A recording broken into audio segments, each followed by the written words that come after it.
आएंगे, लेकिन एलएसी पर चीन की घुसपैठ की कोशिश की गई है। बड़ी खबर एलएसी से इस वक्त की बड़ी जानकारी मिल रही है। एलएसी पर फायरिंग की 4 घटनाएं हो चुकी हैं। ये सूत्र की तरफ से जानकारी मिल रही है जो इस वक्त की बड़ी आ रही है। चीनी सेना को रोकने के लिए चेतावनी फायरिंग की गई है। सूत्रों के हवाले से इस वक्त की बड़ी खबर हम आपको बता रहे हैं। पैंगोंग के दक्षिणी किनारे पर यह फायरिंग की गई है। बड़ी खबर, बड़ी जानकारी। एक बार फिर चीन ने चालाकी करने की कोशिश की है। एलएसी पर चीन की घुसपैठ की कोशिश को नाकामयाब बनाया गया है, क्योंकि घुसपैठ की कोशिश चीन कर रहा था और एलएसी पर फायरिंग की 4 घटनाएं हुई हैं। सूत्रों के हवाले से इस वक्त की बड़ी खबर सामने आ रही है। चीनी सेना को रोकने के लिए चेतावनी के तौर पर फायरिंग की गई है। यह सूत्रों के हवाले से बड़ी खबर इस वक्त की आ रही है जो हम आपको बता रहे हैं। निशान, बड़ी जानकारी इस बीच हम तक मिल रही है कि जो बातचीत हम कर रहे थे, चीन ने एक बार फिर चालाकी दिखाने की कोशिश की है और लगातार जो चीन की तरफ से फायरिंग भी की गई थी 45 सालों बाद, क्योंकि भारत रोकने की कोशिश लगातार चीन को कर रहा है। अब चीन को करारा जवाब तो दिया जाएगा, लेकिन हम बातचीत से मसला हल चाहते हैं, राजनाथ भी कह चुके हैं। निशान, बिल्कुल, रक्षा मंत्री राजनाथ सिंह जो है वो सीधे तौर पर बातचीत से ही मसले के हल की उन्होंने बात की थी और भारत की नीति हमेशा अपने पड़ोसी मुल्कों के साथ शांति प्रिय रही है। और सबसे अहम चीज हो जाती है जब भारत शांति की बात कर रहा हो और चीन ग्लोबल टाइम्स के माध्यम से भारत को धमकी दे रहा हो, तो इसका मतलब यही है कि चीन अपनी विस्तारवादी नीति पर सीधे तौर पर अड़ा हुआ है, सीधे तौर पर देश को चेतावनी दे रहा है और अंतर्राष्ट्रीय स्तर पर भी चीन की इन हरकतों को दुनिया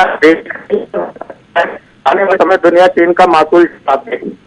बिल्कुल निशान, क्योंकि हम तो 1993 और 96 की संधि का पालन कर रहे हैं कि लोकसभा के अंदर भी यही रक्षा मंत्री राजनाथ सिंह की तरफ से कहा गया है, क्योंकि लगातार जो जानकारी मिल रही थी चीन की तरफ से पहले भी फायरिंग की घटना सामने आई, लेकिन भारत ने संधि का पालन किया। 93 की 96 की रक्षा मंत्री भी यही कह रहे हैं लगातार, लेकिन चीन की तरफ से उन संधियों को तोड़ा जा रहा है निशांत लगातार। और खबर भी जो सूत्रों के हवाले से मिल रही है, क्योंकि एलएसी पर चीन ने एक बार फिर घुसपैठ की कोशिश की है। निशांत, देखिए, वाकई एलएसी से चीन ने जो घुसपैठ की कोशिश की है, भारत समय समय पर उसका मुंह जवाब देता रहा है और अभी भी दे रहा है।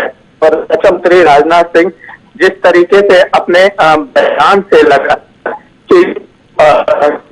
कड़ा दे रहे हैं कि हम शांति प्रिय देश हैं और हम युद्ध नहीं चाहते हैं, लेकिन भारतीय सेना सीधे तौर पर सीमा पर डटी। चीन अगर विस्तार भारत कड़ा जवाब देगा। चलिए, बहुत बहुत शुक्रिया निशांत, तमाम जानकारी हम तक पहुंचाने के लिए। लगातार हम आपको बड़ी जानकारी दे रहे हैं, क्योंकि ग्लोबल टाइम की बात करें तो ग्लोबल टाइम ये कह रहा है कि हम पूरी तरीके से तैयार हैं और उन्होंने कहा कि आगे आने वाली सर्दियों में भी तनातनी देखने को मिल सकती है। लेकिन इस बीच बड़ी खबर जो निकल कर आ रही है, क्योंकि फायरिंग की कोशिश चीन की तरफ से की गई है। रक्षा विशेषज्ञों का इस पर क्या कुछ कहना है, उनकी प्रतिक्रिया भी हम आपको सुनवा देते हैं। चीन की नीयत खराब है। चीन विस्तारवाद में बिलीव करता है। चीन सिर्फ और सिर्फ शक्ति की सम्मान करता है। ये 3 बिंदु है चीन के परिप्रेक्ष्य में। अब हिंदुस्तान के परिप्रेक्ष्य में आते हैं। देखिए, आज का हिंदुस्तान 1962 का हिंदुस्तान नहीं है। आज का हिंदुस्तान 2020 का हिंदुस्तान है, जहां प्रधानमंत्री जी की इच्छा शक्ति बहुत ही शक्तिशाली है, प्रबल है। रक्षा मंत्री जी कितना मेहनत करते हैं। और सबसे बड़ी बात है कि जिस तरह से फौज का मॉडर्नाइजेशन हुआ है और मोरल बूस्टिंग हुआ है प्रधानमंत्री जी के द्वारा, वो सियाचिन जाते हैं, दिवाली में ट्रुप्स के साथ समय बिताते हैं, तो ये फौज का मोराल बहुत हाई है मौजूदा स्थिति में। तो और शौर्य प्रदर्शन तो हम 15-16 जून की रात को कर दिखा दिए, ब्लैक टॉप पे जाके प्रीएम्प्ट कर दिए जाके बैठ के। तो ये सब चीज दिखाता है कि हिंदुस्तान अब passive state of soft state नहीं है। पैसिव स्टेट से मोदी जी इसको न्यूट्रल गियर में लाए, फर्स्ट गियर में लाए, ऑफेंसिव डिफेंस। अब सेकंड थर्ड गियर में आ गए हैं, ऑफेंसिव मोड। अब हम 60 समाजचरित्र के टिट फॉर टैट जैसे को तैसा फिलॉसफी में, सिद्धांत में विश्वास रखते हैं। भारत यही कह रहा है, 1960 से लेकर अब तक भारत यही कह रहा है कि हम चर्चा करते हैं कि एलएसी एक्चुअल है कहां पर। आप अपना मैप लाइए, हम हमारा मैप लाते हैं और वहां पर हम चर्चा करेंगे और एक लाइन डिसाइड करेंगे। लेकिन चाइना इसके लिए भी तैयार नहीं है। और इन सारी चीजों को ध्यान में रखते हुए ये जो आज जो एक प्रकार का हौसला हमारे रक्षा मंत्री ने जो बढ़ाया है सेना का, वो बहुत बढ़िया तरीके से हौसला बढ़ाया है।